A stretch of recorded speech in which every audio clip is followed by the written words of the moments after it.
First they came for the socialist, and I did not speak out because I am not a socialist. Then they came for the trade unionist, and I did not speak out because I am not a trade unionist. Then they came for the Jews, and I did not speak out because I am not a Jew. And then they came for me, and there was no one left to speak for me. Martin Niemöller. Cash in, cash out. Brody took the street route, speeding through the fast lane, trying not to crash out. Poverty was passed down, couldn't afford a different route. No one meet him in the streets, he won't hit the church house. Luxury the heart of me, but these streets still a part of me. I gave God all of me, no saying sick and tired of me. I came up about them bricks, I know my brother's proud of me. Demons had me on the fence, I know my mama proud of me. Know my mama pray for me, pray for my girl, she made for me. Know these rappers make believe, they make it up like Maybelline. Remember days, thought I was done, I said it won't no saving me. Now I'm feeling like the one that's really made to say the street. Bags made it spaz out, cash in, cash out. Money coming fast now, topping off his pastels. Blues and pinks won't save a thing, but it made life a little easier.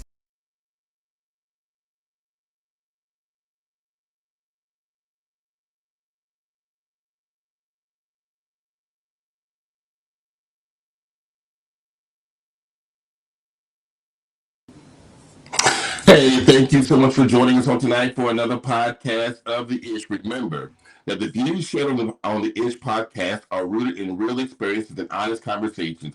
We're not here to give perfect answers, but to explore the truth. Well, our one story, one perspective. And I did 28 and a half years in the Army as an officer. So I traveled, all over the world. Also I deployed. I was in the Pentagon. I was in Germany. I spent time in Kansas and Alabama. And then I also, my wife, even though she's from Georgia, we met in a place called Fort Polk, Louisiana, a place you probably don't want to go to, and a place I have no intent of going back to. And but we met because she was in the military. Had my oldest daughter there, and back in 1995. Had my second daughter in 1997. So they're obviously grown. My oldest is married, so I have a son-in-law. My oldest daughter also has two sons, and actually the second was born Sunday at 6:30. So I am a brand new second-time grandfather, which is exciting. And so I've been obviously leading my family for 30 plus years. I've been married for over 30 years and wrote a book about how my wife and I raised our daughters to be empowered young women. And so I transitioned in 2022 out of the military, but I started my business in 2019, which is what I do full time now that I retired.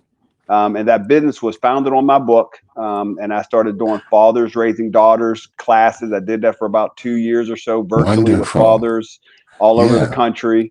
I then expanded my business to cover formally leadership. So I'm an adjunct professor out of college here in Norfolk, Virginia. I do organizational consultation and organizational management in that space. I do legacy, which is my parent education. I actually just had a class today at an elementary school in Norfolk, Virginia, with about 15 parents excited and talking to them about how do you raise your child to be a functional, independent adult. And so that parenting class I do at 2 or 3 schools here in Norfolk. I used to do it up in Maryland.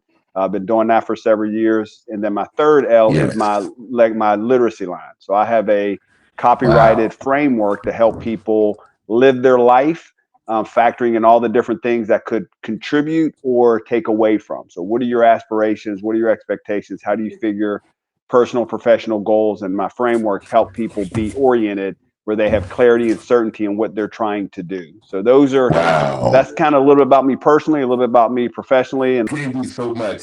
Your book. What is the title of your book? So the title of my book is, the title of my book is Start Point, Parenting in the White House. And I tell people White House is not a political book. My last name is White. And so we used to use the term. And actually the catch was back in the day, and you remember, Howard, when you had answer machines, I had on the answer machine when I worked in the Pentagon, you reached the White House, and it would mess up my friends' kids because they're like, oh, they're calling in the DMV and the White House. But it's called Start Point, Parenting in the White House, and Raising Empowered Young Women Through a Father's Eyes. So it's my perspective about what does it take to equip your daughters to be empowered women in America. So you can find it on Amazon. If you look up J. Edward White Jr., if you look up Start Point, then you'll find it. And it just kind of gives different stories, gives different insights. And actually, I built my parent education model, which is also copyrighted, founded on a lot of stuff that I reflected on and wrote about in my book. That's amazing. Say that title again, because I want to make sure that I get it correct. Yeah, Start Point. So just like your start point. Starting from the start. Okay. Yeah, and the reason I use Start Point, Howard, is I tell people, we all have our start. My father, who was born in 1945, wrote the foreword, and he didn't know his father. His mother left when he was 13. But when you lead your household, you can be the start point for your legacy. So it's both contextually understanding, but also empowering to be an individual start for your legacy line. As Ron comes on, I'm going to ask him to turn his camera to side. You have a 36-year-old child. He was like, wow. You don't want to tell me about the 31-year-old child. But I met my father when I was 28 years old. And the amazing story is I'm Howard Langford Jr. And we both worked out at Bally's. Me down here and him up in D.C. And so Bally's called me about their new senior citizens program that they had. And I'm like, okay, I'm 28 years old. I'm not a senior citizen. And they said, aren't you Howard Langford? I said, yes. And Howard Clifton Langford? I said, yes. And then they began to give me the address, which was my father's address, who I've been looking for in D.C. forever. Wow. And they gave me the address. My wife called the phone company the next day and got his phone number, because she wouldn't give us the phone number at Bally's. And I said, my wife said, that's your dad, because I'm a little clueless. I'm like, okay, yeah. And so we called him, and we met my father that weekend. I drove up to Oxon Hill, Maryland, to meet my dad. And this is the thing. People say that dads aren't necessary and all of these types of things. And I share with them. I met him at Safeway, a very convenient place that said meet me at Safeway, which is all around D.C. at the time. Safeway and Shoppers, they're all up in D.C. That's the grocery stores. And out of all the hundreds of people that were out there in the parking lot, when I laid eyes on my dad, every question about my life was answered before we had a conversation. Wow. Fathers are so important. I work with juveniles who are caught up, who have entangled themselves in the criminal justice system now. And one of my young people said to me, we were talking about just life choices. And he said to me, well, I don't need my dad. Dads aren't important. And I began sharing with him the importance of a father. Now, my father, if we sat down and we're talking, we did have some questions. I didn't really have any questions, but he said, son, there's nothing you can't ask me that I won't answer. He began to tell me about his life, and the first thing he said, son, the one time I was innocent, I got framed for murder. I'm like, hold on. The one time he was innocent? I mean, how many bodies you got buried around D.C., man? And then he began to share his story and our lineage and people that we're related to, and I began to find out the greatness that's actually in my family, even through the struggles and the turmoil of growing up. He grew up without his father. His father ran away from home. My great-grandfather, who he shared with me, is Jack Johnson, who everybody, Sam Langford. Everybody feared Jack Johnson. Jack Johnson feared one man, Sam Langford, my great-grandfather. And so he began to share with me just different people that in our family. I began to feel the lineage and the strength of fathers.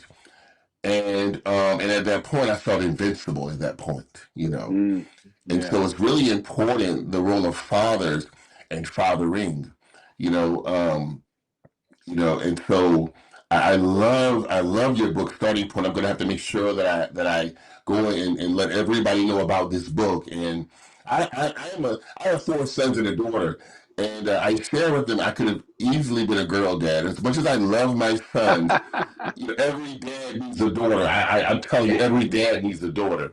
And there's RT. There's RT. Every dad needs. Well, every time I cut him on, he goes off. So maybe he doesn't want to come on camera. Every dad needs a daughter, And so 40 or 1950. And it's fascinating that you asked that, Howard. Yeah, or even 1960. Yeah. And so it's fascinating that you asked that, because in my parenting class today, one of the last things I did, I showed the parents a video. and the video was of a scene from Fences. I don't know if you saw Fences with I've seen it a Denzel, few times. Both and the it's the James Earl scene. Jones and the brother. How do you think of Denzel Washington's name? You know, Yeah, yeah, yeah, I said and James Earl Jones and Denzel Washington version. yeah, yeah. Okay, you saw both the stage play as well. So in the movie, the scene I showed was when the son came out and said, "Do you like me?" Or You "Why like don't you me? like Yeah, me?" And Denzel just went the yeah, whole thing. I ain't gotta like you, and he talked to him about mm-hmm. what he did, and he bringing putting a roof over his head and food on his table. Yeah, And the yeah, fascinating thing is, I watched that movie with my parents. And my dad was born in 1945. And I told you he didn't yeah, know his dad. So he was raised early on by his yeah, granddad. So if you think generationally, we're yeah, talking about, 19, his granddad was probably born in the 20s, probably only 50 years after slavery. yep, When we get into culture, it ties in because yeah. black fathers are Wow. probably the least experienced generationally as leading families. But if you go to that, he was raised in the model of, I ain't got to like you. I ain't got, I'm going to model. I'm going to live my life. I'm going to put Mm-hmm. food on the table. And that's what he said his granddad told him. And so you Mm. fast forward to when he raised me. Now, my dad, we had a more open relationship and we talked, but I was scared of my dad until I was 16, 17, right? And it took Yeah, a while before I really got into a level of depth with relationship with my yeah, dad. And then you transition to how I raised my girls, where I was a lot more forward with communicating yeah, and how I talk to them. So if you take that generationally, the discipline is twofold: yes, disciplining them to recognize what has consequence and what's important, and the physical yes, discipline of making sure that they understand the ramifications when they don't. And I think yeah, that flows based off the character of the parent. And the parent yeah, may be averse to it. The parent may be sort of, that's the way it's always been. That's the way I'm going to do it. Or the parents may embrace whatever it is. So I think discipline is relative to the parent and the time, but the yeah, nature of disciplining our children to understand how to do things, to recognize yes. things, to understand importance transcends time period. That makes sense. Well, when you say that, you just really struck something in me because transgenerationally, fathers had not been allowed to father. Mm, Think about that. You just said that, and you missed out a whole generation of fatherhood with your grandfather, where you missed your father's generation to father you pretty much. mm, That's a whole generation that you're missing. And so a lot of times what we're doing is we're building off of broken generations. But this is something that just really struck me. Black mothers have always had a chance to be a black mother. Why? Because they raised white children. mm. Yeah. They raised white families in the home while the black father was out raising and doing the farm work. But the black mother was nursing the white child. And in her spare time, she could nurse her own child. And I think that's an interesting dynamic. I think that's worthy of a book. I'll ask my wife to write because she's an author as well, you know. And I can't speak on motherhood, but that's just something. But as far as transgenerationally, fathers not being able to properly father, and then when we're looking at things statistically, and these aren't necessarily our statistics, but these are statistics that are often thrown out about the things that are happening in America and in our country and actually globally that are saying how we are disproportionately in homes without fathers. Mm. Yeah.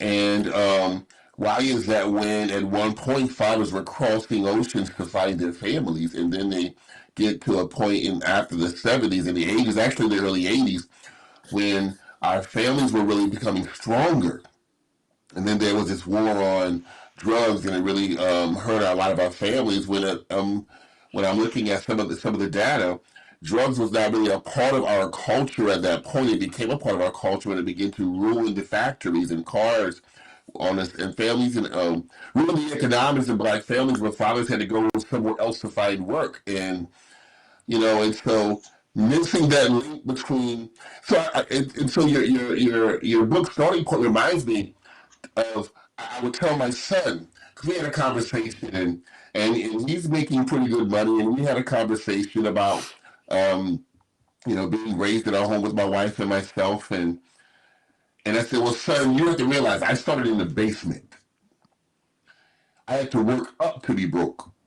Mm. You know, I had to work up to a place where I couldn't measure up to your friends and what they could provide. My only goal, which was probably a bad goal, but my foremost goal was to remain married and to remain committed. Hey, Howard, I can't hear anything. I You have can no hear? audio. Okay, let's see. My main goal was to remain. Let's see. My main goal was to remain married and committed, and I'll try to get you on. And I should have had another goal Mm. of providing. I was able to provide, but just in a modicum place of providing. And so I'm interested to know about Starting Point even a little bit more. And then, Ron, I can hear you. I can hear you, Ron. I can't hear you. So I'll give you a thumbs up. If you can text me, I'll give him a thumbs up when I want him to when he can talk. Um, but yeah. But yeah. So tell me about that. Having missed that generation. You mean for my dad? Kind of how that? Yeah. I think. Well, for him, and so Start Point is led in with him being raised by his grandparents. Being born Mm-hmm. in 1945, raised by his grandparents. His mother left when he was 13. I think never knew his dad, and so he was. And you see a lot in my parenting classes. You have grandparents who are raising the kids, and Yeah. so there's a natural separation in generations because obviously you're 15 to 20 to 30 years older than your kid. Well, 15, but I do know I say 15. I know parents and mothers. In fact, one of the Yeah. grandmothers in my class today was 15 when she had her kid. So 15 sounds like Wow. dying a big distance, but and I know another friend of mine, she was 13 when she had her kid. Yeah. So you're going to be anywhere from 13 to 30 years older than your Yeah. kids.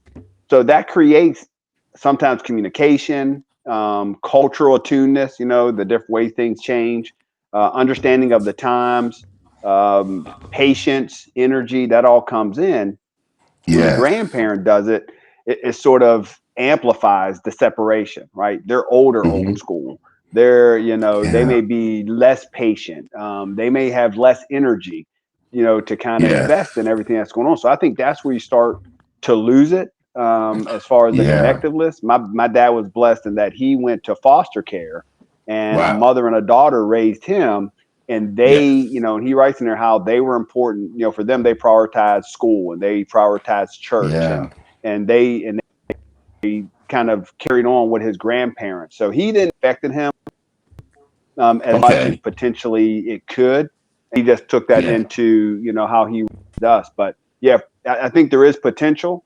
But I was fortunate. I think my dad was fortunate that it wasn't as significant where it caused him not to be able to really be a great father. And it's funny, just real quick, Howard, you say that about Mm-hmm. what is your expectation? When I was talking to Mm-hmm. when I talk to parents, it's that you set your expectation. I advise a lot of younger parents this right now, including my kid, my daughter. I got a nephew and a niece who have kids who are under 2 years old. And I tell them, I said, look, this is my recommendation. I said, you need to think about what are the 3 or 4 things that's most important for your child to be as an adult. And then I Yeah. would say, have your wife, or your husband come up with the 3 or 4 things that's most important for in their view for their Wow. child, your child to be an adult. And then Yeah. when they turn about 4 years old or over the next 4 years, if they're young, y'all should have a conversation, and then you two should decide what are the top 3 things between your 3 or 4, his 3 or 4, and those 3 or 4 things becomes your anchor over the next 15 to 20 years to make sure your children demonstrate that characteristics. It'll help the parents get aligned. It has clarity of what you're Yes. doing this for, and you don't lose that focus like you talked about, where you sort of minimize, but you kind Yeah. of stay like, I'm raising this child to be an adult. But what does that Yes. mean? Because it's defined differently by every household. But if you don't define it, you may not actually invest in it. So you want your kid to be able to manage Wow. money, but you never did anything to teach them money. You want them to be a healthy Yeah. relationship, but you never did anything to Yeah. teach. But if you think about it and you do it, then you tend to invest the energy to have it happen. So that's just something I Yeah. also offer too. Well, I love that. One of the things I love and that my wife and I were excited about is that we were there and being present with your children. Hmm. It's important to be present. I remember a time, and I was helping my mom move. She was moving into a one-story home. She had got to the age where she didn't need stairs anymore, and so she was moving to a one-story home. And and I had a family member who was helping me move things now, you know. And for a long time, this family member would always take shots at me. A male family member would just take shots at me for no reason. And and I think I got to the point where I became frustrated because there were times he would take these shots at me in front of my sons. I don't believe in emasculating men. I don't believe in doing that type of things. I praise in public, I criticize in private. So when he did that, I said, "Hey, I've got to leave in 10 minutes." And then he began to take another one of those shots at me. And I was leaving because my son had a football game. And I know my son. I told my son out there, and I moved all the heavy furniture onto the truck anyway. There was nothing left but books. And my uncle, well, the family member took one of those shots at me. And I said, I throw grown men around for a living. And I looked at him like that. Hey, can you hear us? Ron? No, Archie's playing Groundhog Day. Ron, I'm going to send Ron something in the chat. Maybe he can. Let's see if they can't say anything. But I think we've had maybe one more question, and whoever can hear this. In an age of social media and shifting gender roles, what does being a present and engaging father look like to you? And So I guess, I mean, begin. I'll give you a chance to think about that. okay. I think about this, when our fathers were fathering. Now, of course, when my father got his money, I'm sure he told me a story, and he was probably one of the most feared men in D.C., which kind of kept me from trying to go to the Secret Service, But I'm named after him, so, but I've heard some stories, but I know that my goal was just I'd share with you my goals, um, and then as as as we got older, the children got older, I had to be more understanding and listening to my children and talking to them and hearing them, and my wife was taking some classes at Norfolk State, um, and my wife taught me this, and hey, I was an educator and everything. That the child's full brain is not fully developed until they're around 27, 28, 25. And so you're expecting them to understand consequences, and they don't. And so you have to Yeah. talk to them in future terms. And so it taught me to tell my son, I know you're going to make mistakes. Don't make a mistake so big I can't help you out of it. Mm. So and that was something that wouldn't have happened in my generation with my dad had he been around. Yeah. Boys gonna be boys is what they're gonna say. Mm-hmm. So tell me how shifting gender roles, if we could say that, has changed. Um, Yeah, I think I mean, I'm not sure the implication of shifting gender roles. I think that as a father, as a man, and as a father, which fairly black and white. So when there's a part where you're the head of the household, right? So you lead your family, and I believe that father, we are intended to lead, to protect, and to provide. That's what we're charged to do. And I think that that comes with being present. That comes with being present mentally, physically, emotionally, spiritually.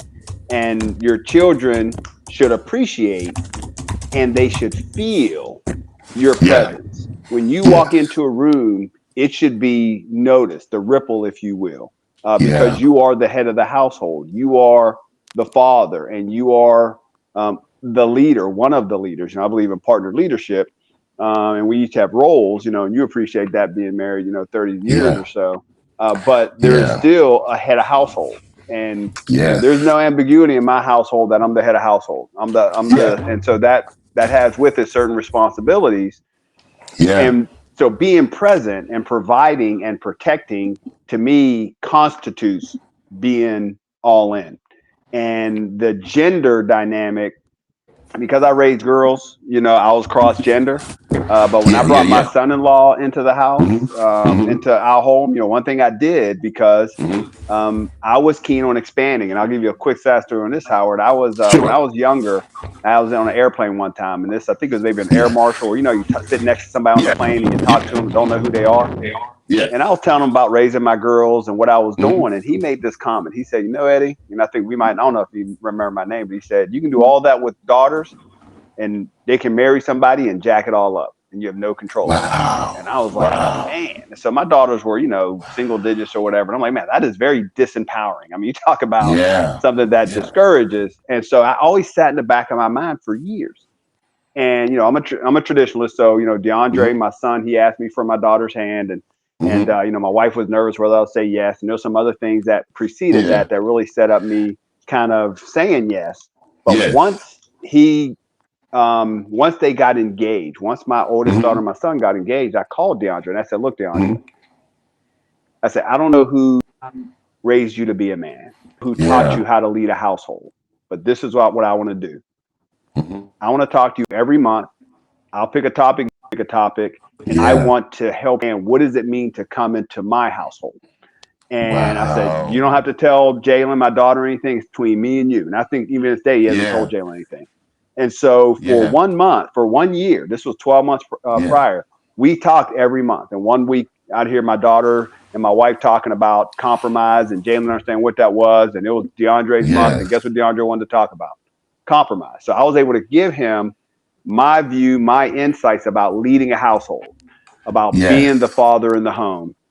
And at the end of it, he goes, I probably knew about 50% of it, but 50% I didn't know. It gave him insights into my Yeah. daughter, and it brought him into the family. He also had a level of accountability and Yes. responsiveness. So when I talked to him and my daughter, it wasn't me coming in as my daughter's father. It was me coming in as the head of the household. And I told him at the end, I said, look, Yes. DeAndre, I'll always respect and recognize you as the head of your household, but understand you always fall underneath my umbrella.